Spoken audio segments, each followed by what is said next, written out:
Ya, Assalamualaikum warahmatullahi wabarakatuh. Nama saya Alfiza Putra dari kelas 11 IPS 1. Di sini saya akan meresensi film yang berjudul Mesaya, yang nanti akan dibandingkan oleh film Lucifer. Ya, pertama kita akan membahas tentang film Mesaya. Nah, sebelumnya saya ingin menampilkan trailernya. Saya ingin menampilkan trailer dari film Mesaya ini. Ini dia.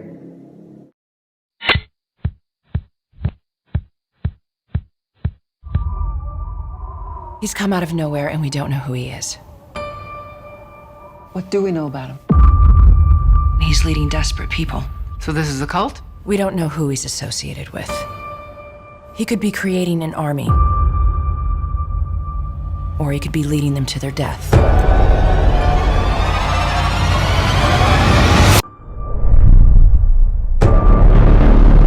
What are you doing in Syria? Delivering a message. A message from whom? My father. And who is your father? We've lost it. What do you mean? He just disappears. No one just disappears. We all witnessed a miracle.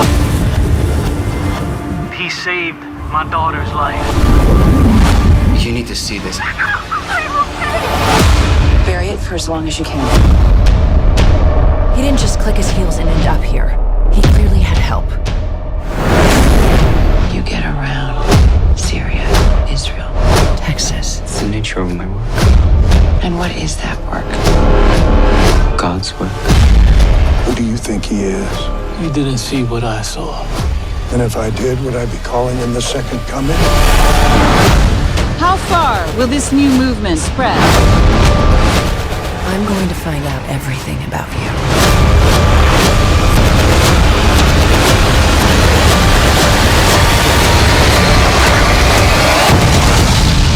This is bigger than what you can imagine.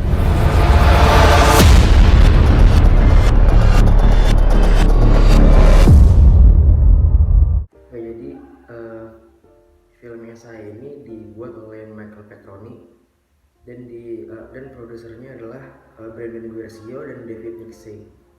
Jadi di film ini pemerannya itu ada Mehdi Dehbi sebagai Al-Masih atau Mesaya, Tomer Sisley sebagai Afiram Dahan, Michelle Monaghan sebagai agen intelijen CIA yang bernama Eva Geller, John Ortiz sebagai Felix Iguero yaitu tadi pendeta di Washington DC, Melinda Page Hamilton sebagai Anna Iguero, Stefania Lavia Owen sebagai putri dari pendeta Felix yang bernama Rebecca Iguero.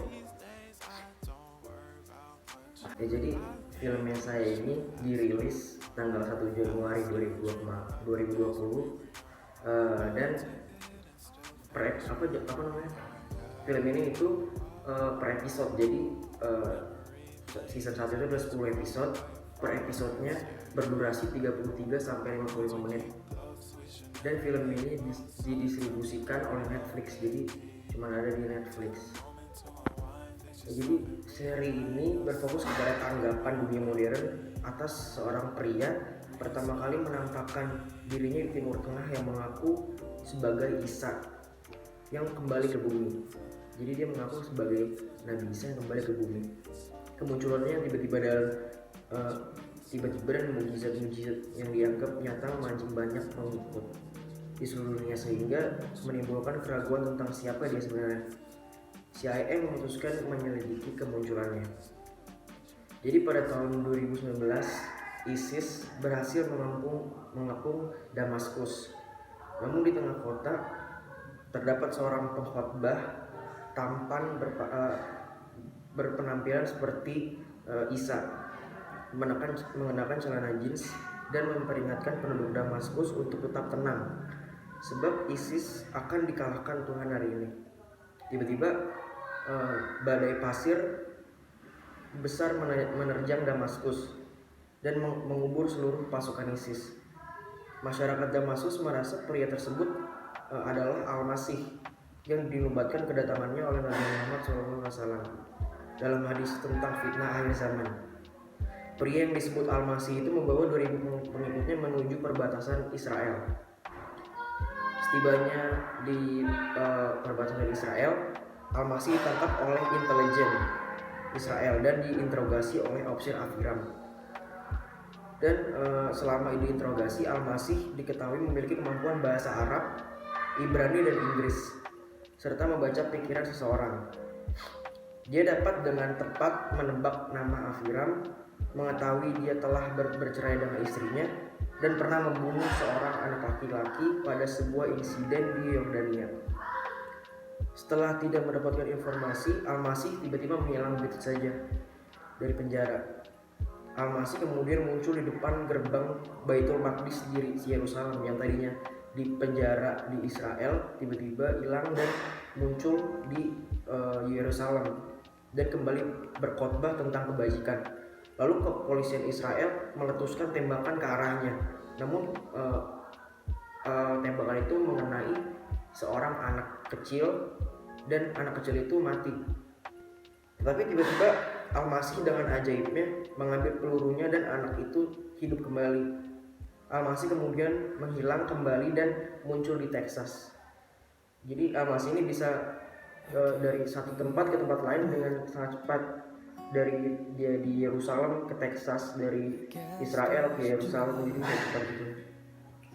Di Texas, dia berhasil memperoleh pengikut dari sebuah gereja yang dikelola pendeta Felix Guerrero. Badai tornado yang menerjang secara ajaib menyelamatkan gereja tersebut sekaligus putri Felix yang bernama Rebecca.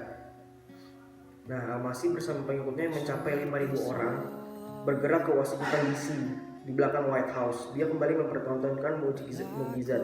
Jadi Al-Masih ini atau Mesias ini ngajak 5.000 pengikutnya ke Washington DC untuk mempertontonkan mukjizatnya. Dan dia pun mulai mempertontonkan, yaitu berjalan di atas air. Berita tentang Al-Masih menjadi viral dan mempengaruhi opini publik di seluruh dunia. Sebagian menganggapnya Yesus Kristus yang telah datang kedua kalinya atau Nabi Isa. Sebagian menganggapnya Dajjal atau Antikristus. Sisanya menganggapnya seorang manipulator yang ingin membuat sensasi mesianik dengan trik-trik sulapnya. Namun demikian, Al-Masih tetap mendapat simpati.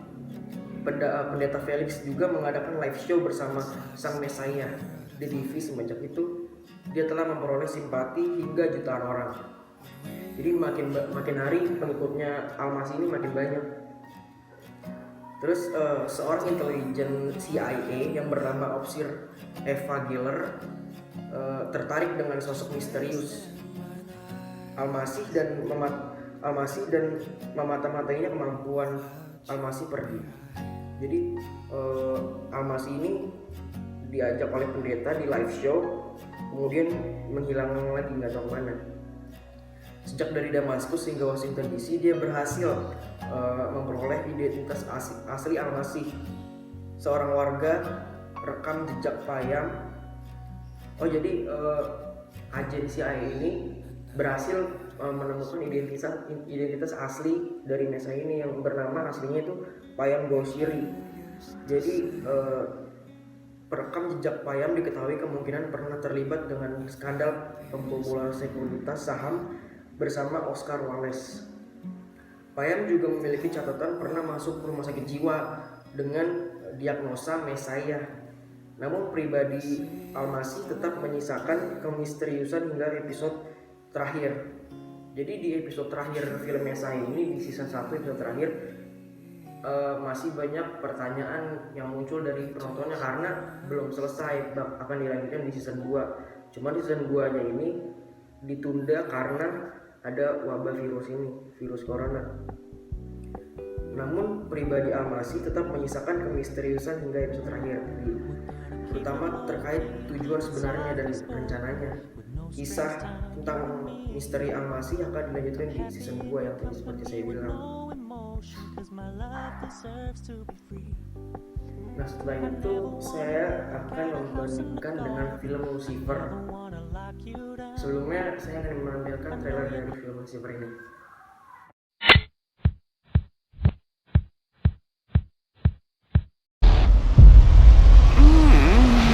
Lucifer! May! Jeez, just in time. Detective, would you like to go out with me this evening? After I saw your face, I felt lost. I just want to get back to work. The detective is clearly in denial. Help me. Take it slowly. How is Lucifer? I'm sure he is just fine. John.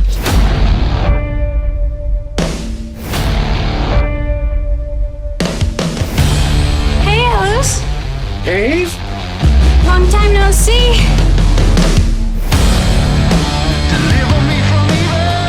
Who are you? I'm Eve, as in Adam and Eve. Lucifer's bringing his girlfriend on cases now, huh? She's actually really sweet. I don't think that you understand the dangers of having Eve here. When the devil finds his first love, evil shall be released. Eve is amazing. She appreciates that I'm the devil. I'm guessing this isn't going to end well.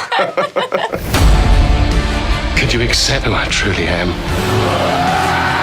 I don't know. You don't have to change. You're already perfect.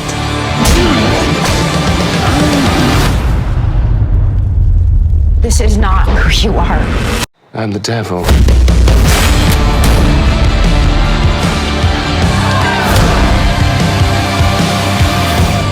This is going to be so much fun.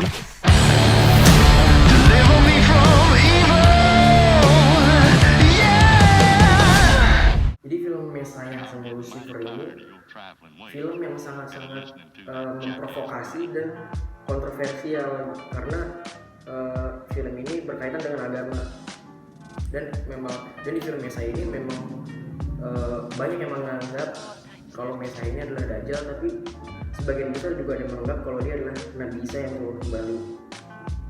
Ya, film Lucifer ini juga didistribusikan oleh Netflix pertamanya dan bisa ditonton dan hanya bisa ditonton di Netflix. Cuman sekarang banyak link-link yang bisa untuk menonton film Lucifer itu. Nah, kelebihan dan kekurangan film Messiah dan Lucifer. Pertama saya ingin membahas tentang kelebihan film Messiah.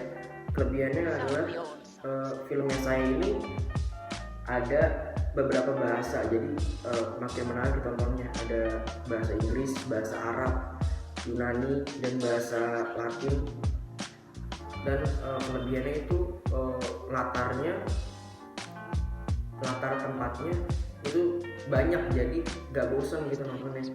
Ada dari Washington DC pindah ke Texas, dari Texas pindah ke Yerusalem, dari Yerusalem pindah ke kota lainnya, jadi gak bosan ditontonnya. Dan film ini membangun orang yang menontonnya itu penasaran dan tegang, jadi gak bosan untuk menontonnya.